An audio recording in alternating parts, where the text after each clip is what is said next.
Buenos días.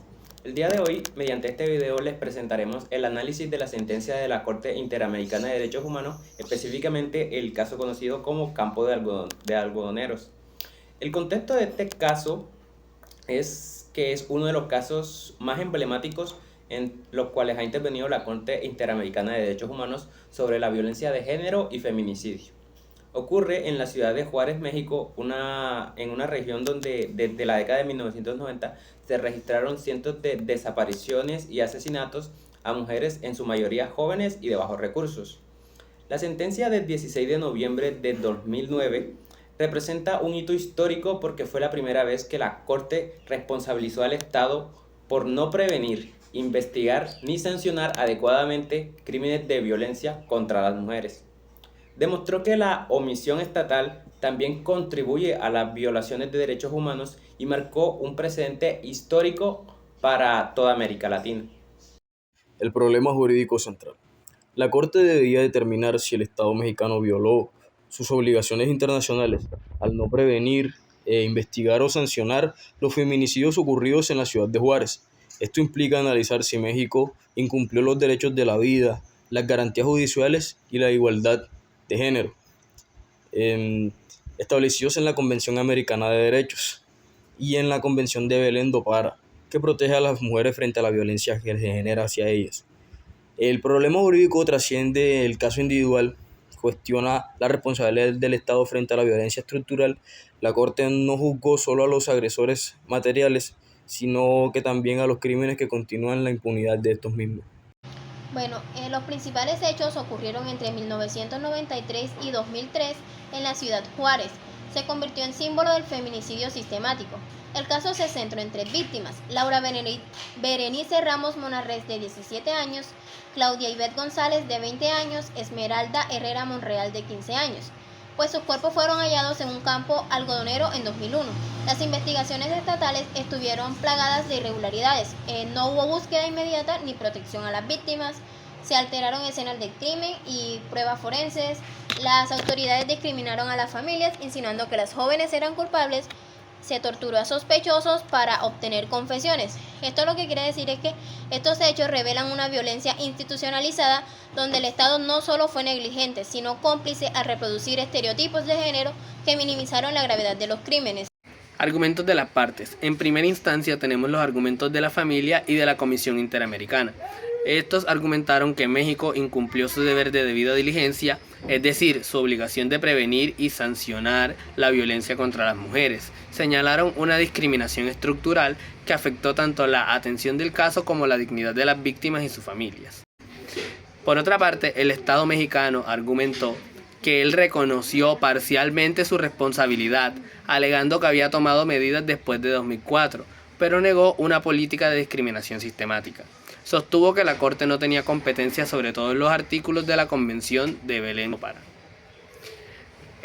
Pues como análisis se tiene que la defensa del Estado muestra una estrategia de minimización de culpa.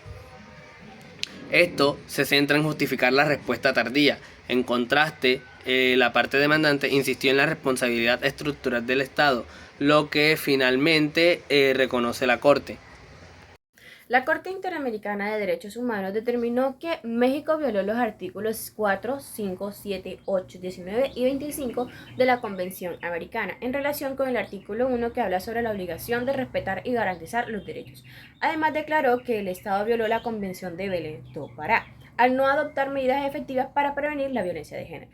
De este modo, la Corte estableció principios claves. Primero, la violencia contra las mujeres es una forma de discriminación. Segundo, los estados deben actuar con debida diligencia para prevenir, investigar y sancionar estos actos. Y tercero, la inacción estatal perpetúa la impunidad y vulnera los derechos fundamentales. Esta tesis transforma el concepto de violación de derechos humanos, en el cual no se necesita una acción directa del Estado para violar derechos, sino que basta con su omisión frente a contextos de violencia sistémica. En el caso del campo algodonero, la Corte Interamericana tomó unas decisiones y unas medidas de reparación contra el Estado mexicano. Pues la Corte ordenó al Estado mexicano una serie de medidas integrales, en el cual está reabrir la investigación y sancionar a los responsables, pues se dice que en este caso hubo mucha impunidad de parte de los responsables de ofrecer justicia a las familias y reparación, claro está. Indemnizar y ofrecer atención psicológica y médica a los familiares, pues durante el transcurso de la búsqueda de las chicas, el proceso para, ¿cómo es que? Para su búsqueda y durante la corte, estos sufrieron un gran daño psicológico que causó enfermedades en muchos de ellos y también medidas eh, monetarias, pues también hubo bastante gasto de recursos y daños materiales. También la Corte Interamericana ordenó al Estado mexicano crear programas educativos y campañas de prevención sobre la igualdad de género, pues se debe empezar desde las instituciones académicas sobre esta conciencia hacia la mujer.